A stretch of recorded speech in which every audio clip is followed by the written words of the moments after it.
நிலம் வானம் எல்லாம் நீயாச்சு, நிறம் கெட்டு இப்போ வெட்ட வெளி ஆயாச்சு.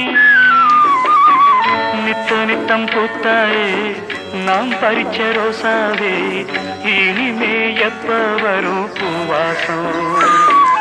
செல்லம்மா என்னம்மா சொல்லம்மா, நான் ஒன்ன நினைச்சேன் நீ என்ன நினைச்ச, தன்னாலே நெஞ்சு ஒன்னாச்சு.